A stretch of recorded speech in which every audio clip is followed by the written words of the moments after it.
Hello, I'm Chris, and this is my after engine teardown inspection and evaluation video. So I'm making this video to show you what do you do next. Anybody can tear an engine down. We have every single thing from it contained in this area, heater boxes, everything. And we need to go through it, figure a plan out, clean it up, evaluate it. Are we even going to be able to use those heads? If you watched the disassembly video, we had a rod that spun a bearing. This is what is left of it. We don't need this. This is trash. If you find something like this, you need to figure out what could have possibly went wrong with it. And they had rods switched, but they were switched, and also one of them was upside down. But we're not using this crank anyway, so it doesn't matter. So when I first tore it down, I was on the shiny side. It is scored, and so is the rod, and this will have to be resized and machined if you want to use it. This is still worth money to somebody. It's not trash. So I'll probably put it on offer up for, you know, $20 or something. I'm just showing you how this came apart. Please correct me in the comments if I'm wrong. Obviously somebody built this engine. That bearing feels perfect. And then they had this gear for the cam on there with that bevel facing in. There's a little key in there. I had to beat it off with a cold chisel. This gear's like $50. So I'm just gonna deburr that and reuse it. Next, they had this lock ring in between it, like a spacer. Okay, so it is a little mesh right there. I'm just gonna file that down with some baby files, and I'm reusing this because this is $50. And I had to knock it out too with the cold chisel. It has a groove right here. This lock was next. So then they had this other bearing. It has a little lip in there. I am not sure which direction it was in. Please let me know in the comments. I mixed it up, didn't even catch it at all. So then this little oil splash was curved that way. So the big key is for the cam gear and distributor drive. If this thing's all beat up and mashed, you need to get a file and file it down perfect. And then the smaller key is for this crank pulley. It was rusted, so I just beat it out. It's trash. We're just gonna leave the bearings on it. We're keeping all this stuff. This is gonna go in our questionable pile, sell it or throw it away. So then this is our first set of stuff that we're gonna clean up to store it and keep it. So this is like a small bearing with some kind of groove in there. I'm keeping that for now because I don't know what it is. All right, so I'll just get some gas. Just give this stuff a bath. Now I do this right now because there's nothing worse than that day you go to build that engine and then you go, oh my God, it's got a crack in it. So once it's cleaned up, you need to figure out how you're gonna store them. These things are probably the best. So if you bang the gear up like that, you just get you a file and deburr it. Same thing with this one.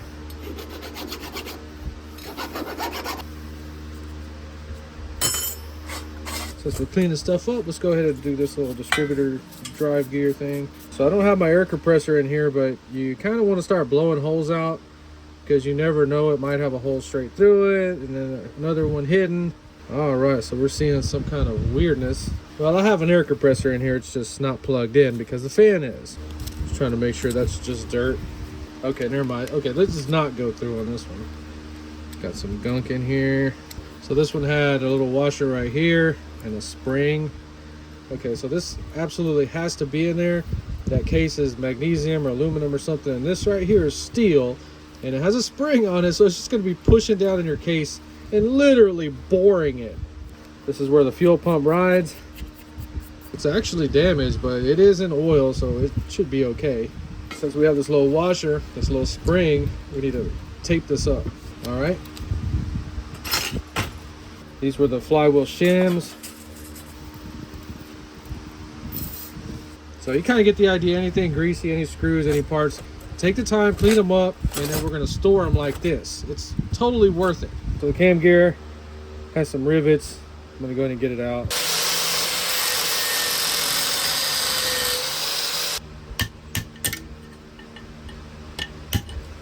Oh, that's super light. Okay. So we're not running this cam, but since it's in such good shape, we're going to be able to sell it. And we have the solid lifters and the block to match. So we need to orient this the way that it was in the car. And then we're gonna get a box. So we're gonna try to transfer the solid lifters in order so that when we sell this, they get everything, even the cam bearings. I'm gonna take the first lifter out and we're gonna give it a bath. So if you have any doubt about the lifter, you get some light back there and you take a flat edge, and you'll see light poking through if it's bad or something going on. This is perfect. Same thing with the cam bearings. They can only go in there one way. So if you're going to try to sell used stuff like this is how you do it. You have to mark every little thing. I even took a picture of my phone so you could see the orientation of the cases and everything. So bearings are marked, left 3, right 3. There you go. Same thing with the push rods. We're not using these. Just roll them on the table, make sure none of them are bent, and somebody might want those too. Stuff like this needs to be sold locally, offer up Craigslist. Do not sell this to anybody on eBay. Okay, you want to do this in real life. You want somebody to pick this cam up immediately, start looking at the lows. Maybe he's got a little mic. Start looking at these. He's gonna look at everything. That's what you want in real life. Do not sell stuff like this on eBay. You will regret it, I promise you. But on the other hand, stuff like this, you can sell it on eBay. So I'm not using these pistons. As you can see there, they have a number 85.46. So they can totally be used. That one that we had a knockout of the stuck cylinder, it did score it up a little bit. You know, you sell stuff like that, don't be a greedy bastard. I'd probably take 20 for the crank and 10 for the pistons. So the only thing I can't get off is this oil pickup tube. We're gonna leave it on there for right now. Okay, so these 2 oil relief plugs are stuck on there as well. I'm probably gonna have a video showing you how to get these out. You see, I just put all the bolts back on. This is ready to be degreased. We will show a little bit of footage, but let's get on to the heads. So let's go ahead and get these tubes off. Okay. These are not reused. You can clearly see how the seal goes on there. It's a bevel, and in the casting, it seats in there. Maybe keep one so you can match the seals or something, but these are trash. Okay, so I don't know anything about the rocker arms or ratios yet. So we'll just be cleaning these up. These heads are pretty nasty. They have water in them. We need to pull the valves out before anything, starting with the exhaust. So we got a valve spring compressor. You just wrap it around that part. Kind of line it up with the valve and tighten it down. Sometimes you got to kind of whack it.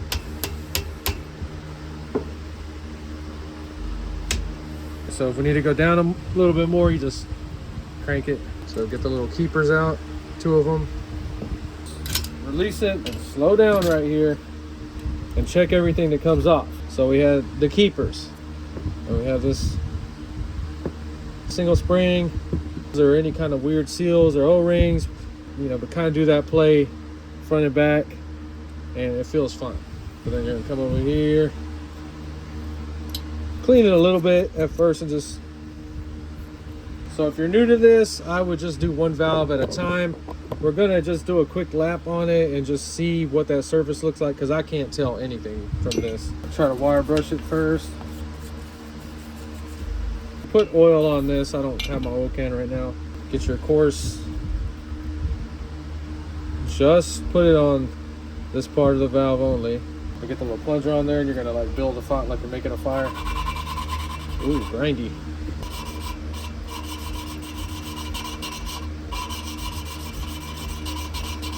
Come on, brand new. Man, these are like crappy. This thing obviously needs a valve job. So there we go. We figured that out real quick. So that's a pretty bad valve right there. So you can assume the other ones are going to be crappy too. Let's just pull an intake. So we're going to pull the rusty boy off. This is an intake valve now. So we need to do the same thing and look at it. Some cars will have like weird seals and things. Oh, it does have a seal left. This thing feels like the fishing fake worms, really squishy, but it was just kind of like that on there. We'll have to research that. Moment of rusty truth. Oh, that's pretty bad. I didn't think it was going to be all up in there like that. We have major pitting right there, and we're probably going to have that on the seat too. So just because it's screwed up, we put this on the back burner. Go ahead and put everything back together like it was. I don't even waste my time with this. I just take this to the machine shop, tell them to check them out, and they will call you or text you and say, hey, yeah, we'll do it for so-and-so money. So it has 2 different heads on here, stamped with 113. What is this piece? I don't know, but that looks like something that'll get lost at the machine shop for sure. They both have it. Then we're just gonna spray degreaser all over it.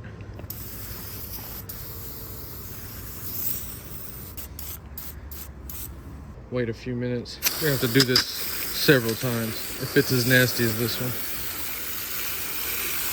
All right, so here's another AS41 case I bought for $45, and it has 8mm studs, and those are case savers. This one looks like it was pulled out. This case unfortunately has some pretty bad pitting at the bottom. I guess it was sitting in water. I'm showing you the block like this. Don't ever buy anything like this unless you know 100% every little thing to look for. As for right now, I'm just gonna sandblast this thing and paint it silver and make a lamp out of it. I know that sounds stupid, but imagine this painted beautiful shiny silver and a bulb inside of it, so you're gonna see the light, and then just a typical lampshade. Sorry to get off subject, but I'd rather see that than to see this go to the scrapyard. So I'm really showing you this because it does still have the case bolts in it, and I'm gonna try to sell them. I'm sure somebody will give me $20 for them because they're original AS41 case. You know, in case you're trying to get some studs out, you just get the bolts, run 2 of them on there, kind of try to snug them up together. You're gonna hold the wrench and then do the same thing. Okay, there it goes. Now you should be able to just do it from this outside one. Sell stuff like this on eBay. I take a picture of it. Let's see, we marked it 1, 2, 3, 4, 5, 6. Inspect everything. Okay, so see that little seal? I just kind of mark it like that. Check the price online, see what they cost new, and then just half of that. So we're gonna take these straight out of the case. The screws are the same. They both have this little sealing washer. That's the same on both. The plungers are the same. The springs are different, but you can't mess it up because there's a little place and then there's a deep place. This is a long spring, but we can easily deburr that, clean it up, and reuse this one. All right, so try to find a screwdriver that you can stick in there. You're gonna have to look in there and see it kind of wedges against it, and just try to spin it a little bit. And then once you can kind of spin them, see, we kind of hooked into it, spin it, just give it a bath in WD-40 or oil, whatever you want. Get you a little magnet. It's just the average size. It should sit in there. Try to get inside the little piston, twist it, and try to pull it up. You can look in there, you'll start to see a spin, and then just keep doing that, boom, it'll come out. The early ones had a more narrow pickup right here, and I guess they made the oil pumps bigger, more volume. So this spring is supposed to be squishy, and it collapses against the oil pickup. It's at a little bit of an angle on this one. So we're evaluating these parts, and I think it just pivots around. This basket strainer, there's too many question marks about this, so we need to replace this for sure. No good. So they sell the studs, the nuts, the gaskets. And so then it goes like that, and that's what you see on the bottom of your car. So in this oil pump right here, I'm guessing they're measuring this gear like that, so 21. So you want to pull your gears out, you want to inspect the teeth. This oil pump looks perfectly fine. We did have water in the engine, so clean that up. As long as there's no scoring, noticeable marks on here, this oil pump is fine. When you take your oil pump apart, you see a bunch of stuff like this. That's whenever you need to replace it. This one, we'll just put it back on that side right there. So this stuff is covered in oil. It should be fine for stockish engine. We're going through everything in this video. Okay, so as far as spark plugs, I'm keeping all these. You always want to run these numbers and make 100% sure that they're recommended for your car. Like if you're running points ignition, you might need a certain type of plug. I'm going to keep all these for right now. You know, so I had 2 original clamps. Always save this kind of stuff. You never know what you're going to do. These came off of the heads. We're just saving that stuff. Notice we have 1 clean bucket of parts, and then you always have 1 dedicated bowl for the engine that you're working on. But it's very important that you keep every single little nut, bolt, and washer that came off your engine. We got a dowel pin right there because you never know what's going to happen. Dipsticks, fine. Somebody said you can't buy these anymore. Oil cooler, we're just going to leave it alone for now. It looks normal. As far as the rocker arms, I was looking the prices up, and these things can get expensive even for stock ones, so we're definitely going to be cleaning these up. As far as the distributor, does that make this an 009 that I keep seeing? So this goes to the engine case. Is that bolt supposed to be bent like that? I don't know. I need to check that out. It has an O-ring, so it kind of feels a little tight, but you're checking the play like in and out, left and right, and it passes the test. So this is a good distributor. We just have to clean it up. I would just leave all this intact. Don't start trying to take it apart and stripping it just yet, because you might not even use it. And I have one of those Baja high power coil systems for it that we're going to keep it just for that. We don't know what we're going to do with it yet. So this was an alternator car, so the fuel pump tower bracket piece, we're going to keep it just in case. The fuel pump rod, just in case they're different. I don't know yet. So we'll do a video on the exhaust when we figure it out, but as of now I would just hold on to all these little factory clamps. Is this a factory thing or is this just duct tape? So when I first saw this alternator I was so excited, but then you started looking closer at it and that happened. This is something that I would attempt to weld up. It shouldn't be that impossible to do, you know, but this is all I got of the pulley. Everything else was missing, robbed off the car. So there's a generator and alternator. This is an alternator stand. I'm not sure how different they are. Oh my God, look at this. So this is all in good shape. Bracket's good, strap's good. Keep this stuff, keep this. That's why we take the time and evaluate it, because I would have assumed that this piece was good. And then you get ready to start sandblasting and painting and you go, oh my God. So let's go ahead and take this piece off. So the reason I'm sharing this with you is because when you build engines, you either look cool or you look like an idiot. You look cool when you make progress. You look like an idiot when this thing stays there like that for a year on a table. Now, I'm not trying to bash anybody. I've been an idiot many, many times in my life. But this is why we evaluate it this way, because we're going to make progress. We're going to move stuff and change the look of this table. Nobody in my real life even cares that I work on stuff like this, but come on, you bastard. So I held this freaking alternator up in the air and I just bopped it one time, and then my hand came back, almost hit myself in the face with this, and then this fell on the ground and made a bunch of noise. But I think it was this first, this second, and then like that. I think so, I don't know. So I did buy that empty alternator conversion for my Beetle, but as soon as I bought it, the generator started working perfect. Oh, look, there was 2 shims on it. 3 shims. Man, you gotta be careful with this kind of stuff. It's a freaking M12 1.5 thread pitch, and I don't have that. So 1.5 thread pitch. You've never seen these things.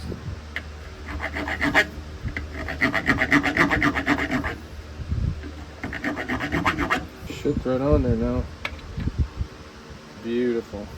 All right, so there's a little key on there.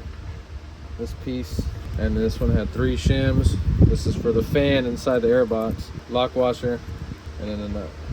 So I took it apart, and now I know that I only need this piece, and I don't have to buy everything, even though it's probably a set. Always save stuff like this until you learn everything about how it's mounted, adjusted, these shims, and then get rid of it if you don't need it. See, in Volkswagen videos, people are like, the carburetors are so cheap, it's better just to buy a brand new one. Well, you know, that depends. If your carburetor is complete and you had it running, it just starts running crappy, put a kit in there. Now, if your carburetor is like this, it's unknown, it looks like it's missing some stuff. So this one has a hole right there, like a fitting was pulled off. Highly recommend you take your carburetor apart and study it at least. Try to understand what's going on before you just throw it away. So as far as fuel filters go on O'Reilly, AutoZone, or Rock Auto, and it'll show you a picture of your factory fuel filter. This is a factory style Beetle. I've seen 6mm, 7mm. Either way, it's not a 1/4 inch and it's not 3/16. Well, let's just crack this open. Bonus footage. Oh my God. No, it was garbage. So on the block, there's this little baffle, I guess, to keep the oil from slinging up in here, and it probably goes in there like that. Okay, so this one has a little bit of rust on there. Be totally fine, just reuse it. So my advice on the engine 10 valve covers is, if you can afford it, I would buy a brand new kit. So if you're using a rattle can, you're putting 3 to 5 coats on this. Maybe you could get away with flat black, but if you're trying to spray gloss for the first time or you're new, it's most likely going to turn out like total crap. And you're going to open your hood on your Beetle and you're going to see this every time, and it's not worth it. People seriously think that I'm gonna watch some YouTube videos and they'll show a guy with a wire brush. They always use that wire brush. Trust me, to make this look beautiful again, it is not easy and it's not fun. So if you are going to buy the engine 10 set, you have to familiarize yourself with these pipes.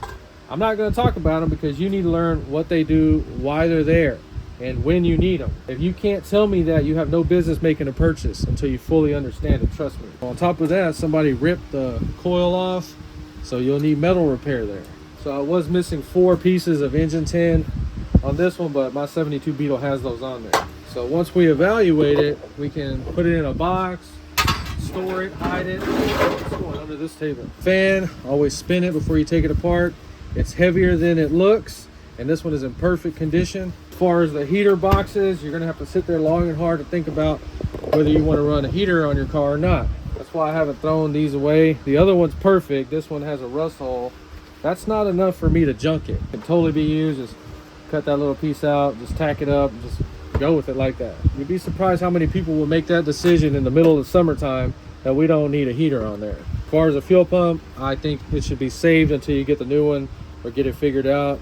I think this one can be rebuilt. And look at it, it's got some weirdness on it. The intake, notice has a little vacuum line right there. Everything looks good. I see a lot of these pitted. We'll sandblast this and paint it. As long as that surface looks somewhat good, just completely fine. Then we have these two tubes. I'm pretty sure these are going to be expensive. Don't beat them out with a freaking regular hammer. I'll beat them out slowly with a mallet, and these are perfect. So this is the clutch and pressure plate. It says remanufactured. That's fine. All right. So this was kept dry. I'll just leave it alone, run it just like that. You're gonna look at it from the top like that, and you're inspecting those little rivets and make sure they're not rusted out. So this is the flywheel. The surface looks good. You can have that machined if you need it. And this is the gland nut with the little pilot bearing in it. Had a washer. So this right here, I'll just keep this intact. Put every single nut, bolt, and washer back.